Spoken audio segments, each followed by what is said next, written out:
Happy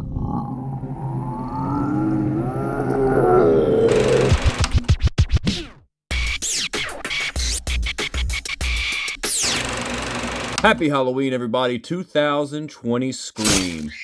Halloween is my absolute favorite day of the year. I love every single thing about it. Movies, candy, costumes, figures, blood, gore, boobies in 80s and 90s movies. All the stuff.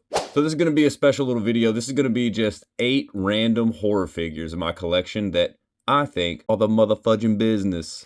So anyway, look at it. Let's go ahead and jump into this thing. Let's have a fantastic Halloween. Starting out this list. Boom! Let's go. The Horror Parlor. Yeah. Pit Witch, McFarlane. This came with a 2-pack with Ash versus the Pit Witch. We'll put up a picture here. All right. This figure is one of the greatest figures I've ever had in my collection. I've never let it go. I've never put it in a box or a bin. She has always stayed somewhere on my display. I mean, like, it's just everything about it, man. The paint on here, the dry brushing, the sculpt, the minute detail. Like, this is classic Todd McFarlane.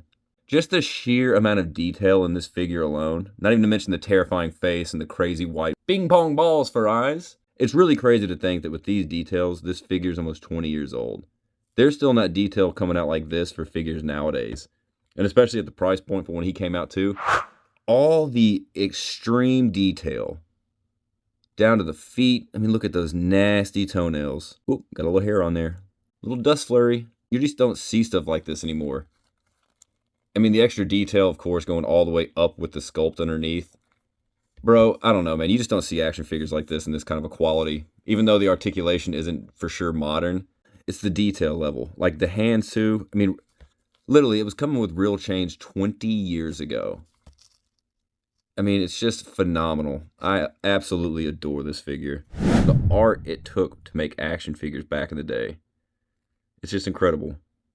This figure's fantastic. Todd McFarlane tapped into something way too early on. He came out of the gate swinging. Can't be touched.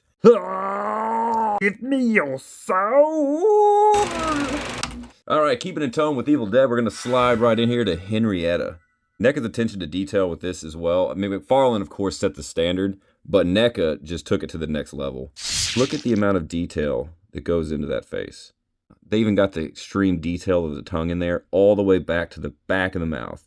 Just going above and beyond for screen accuracy. I love it. And that's what NECA's known for. Their attention to detail for screen accuracy, man, it's just like, you can't even top it. The gore aspect. Check out the gore. Look at how sick this is. This is the main reason why I started collecting horror figures so long ago. And then the paint, like, I mean, you got the pussy wounds just dripping with the blood. It's just so impressive. I mean, I've had this figure for, I don't know, going on close to maybe 15 years. And I still find new details on it all the time. You really can't go wrong with the bendy neck. Again, NECA just being ahead of the game. Do you have a kiss for your mother? Here we go. Kessler Werewolf. American Werewolf in London. Created by the legendary special effects makeup artist Rick Baker. I really wanted to be a special effects makeup artist when I was coming out of high school. And Rick Baker and Tom Savini were my 2 biggest inspirations to want to get into that business. Life chose otherwise, but I love Rick Baker's design for this werewolf. It is absolutely astounding. One of his first feature-length films, limited budget, unknown director. He was able to pull off one of the greatest werewolves in cinema history. All the movements he made in the movie, I mean, they are just right here.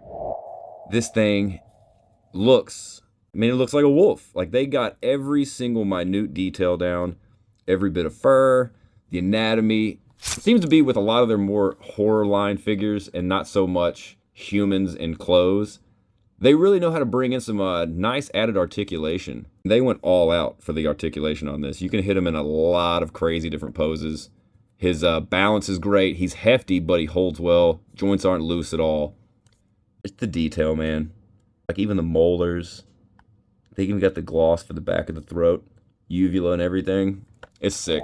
He comes with a closed mouth also, but the eyes on him came cross-eyed as shit, so I did not ever want to put that on here. But if you had a flight stand, you could definitely have him standing almost like a full-grown human. This definitely got some little dog soldier reminiscence, but bro, this figure is fire. You can hit him in all different kind of crazy poses. Fucking, you know what? I'm not gonna do this. I'm done with him. He's great. Next up we got here, Creature from the Black Lagoon, Wolfman from Jada Toys, Universal Monsters. These fucking figures, these are two absolute banger figures. Jada Toys, I don't think I've talked enough about them in my videos prior. They know what they're doing. They're coming out of the gate with these figures and then jump straight into Street Fighter 2.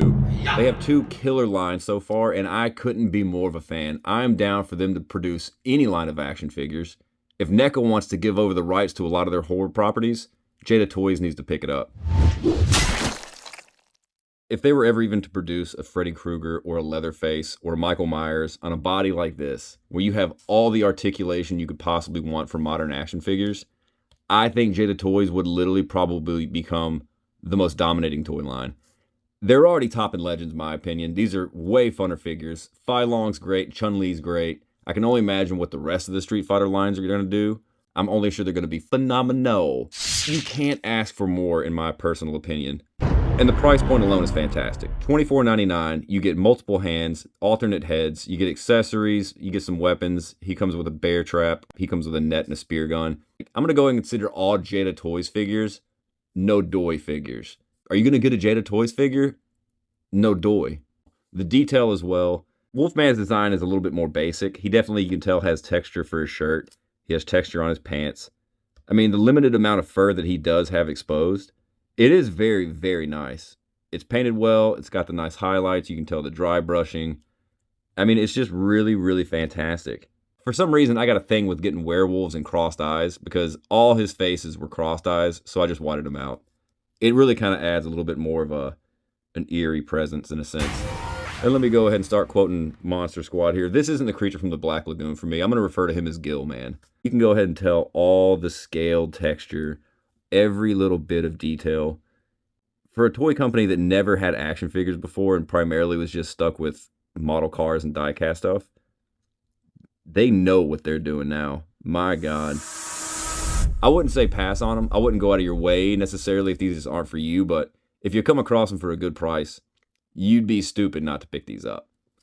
Next one up here. Come on, people. You know who he is. Red and green. This is my favorite horror icon, horror villain of any film of all time, Frederick Krueger. I couldn't honestly think of a more iconic figure in cinema. Everything from his hat to his face, the sweater, obviously the glove. Let me be so bold as to say that I think Freddy Krueger's glove could go down as the most iconic movie prop, let's say, of all time. So again, NECA is just complete stabbing it in the face of all the horror game figures. I mean, I really have nothing to complain about. I mean, it's screen accurate. It looks 100% like Robert Englund. Ab Crunch sucks because there isn't one. But I mean, Jada Toys could do something about that. But it's fantastic. Nightmare on Elm Street's one of the greatest horror films of all time, too. Right behind Evil Dead, I would say. If NECA can do one thing right, they know how to get sculpt, they know how to get paint, and they know how to make it look just like from the movie. If he was more articulated, I would say this could probably go down as one of my favorite figures in my collection, but he still is fantastic. I have every iteration that NECA's done, and it definitely, I don't know, it really sucks that they're never going to put out any more Nightmare on Elm Street figures. Perfect time for Jada Toys to pick it up. I'll see you in your dream! Oh my God, please help me! This version of it terrified me when I was a kid when it first came on TV. I mean, sheer terror. I couldn't look at him. Whenever I did look at him, it was like that feeling whenever like the background zooms back and then you're pulled forward. That's what it felt like every time I saw this guy. I faced my fears with clowns. I bought the movie. I watched it over and over and over and over and over and over and over again throughout the years. Tim Curry's just really underestimated. I think he got looked over too much. I think he definitely should have been Joker in the Batman animated series other than Mark Hamill. You can YouTube his footage. Dude, he would have been a terrifying Joker. But I'm not even gonna lie to you people. I don't put him in my display though because he looks so real. I don't like looking at him too long, you know? I don't know. You know what? That's credit to how good this figure is. All they had to do to get this figure fantastic was to knock out that likeness. And they killed this likeness. All I do is just see Tim Curry's creepy, scary face all in through there. Where you going, fat boy? Beep, beep, Richie! Last but not least, I think we're going to get into a little bit of Vecna. Let us get into Vecna. Now, this figure flew under the radar for me. I never saw anybody talk about it. I've never seen anybody do reviews for it. Once the Stranger Things season ended last year, all the hype of everything on YouTube and TikTok and stuff like that, never this figure. So I'm going to give him some love. He is a good figure. He has his little problems and quirks and stuff like that, but I mean, his sculpt is fantastic. He has great detail, great paint work. It's a simple figure. Not the best articulation, really. He's really great ab crunch, but he's single jointed everywhere else. His arms go less than 90. Like, that is as far as his arm bends. His feet are loose, yada yada. He has his issues, like I said. And if all else fails for this figure and I decide I don't want him or anything like that, this head is going to become a custom Swamp Thing from the first movie, 100%. So he's got a lot of good detail. That face is amazing. I'm glad his eyes are lined up correct. I'm just thoroughly impressed by action figures nowadays, man. I really am. It's kind of weird, though, like we're backtracking a sense, because, I mean, if you look at the Pit Witch and you look at this, they're 20-year figures apart. Pit Witch still dominates. But, I mean, for what the price point is, again, it's a fantastic figure to add to your collection, especially if you like monsters, creatures, Stranger Things. Pick them up. All right, wide shot for everybody. Thank y'all for watching all this. Shout out in the comments below. Let me know, what is your favorite part about Halloween? What's your favorite horror movie? And if you're an action figure fan, what's your favorite action figure that's horror related? I'd love to know. Shout at me, people. Thank you for watching, and as always, tune in next week. We got another good one coming. I have no idea what it's going to be, but it's going to be a good one, hopefully. Peace!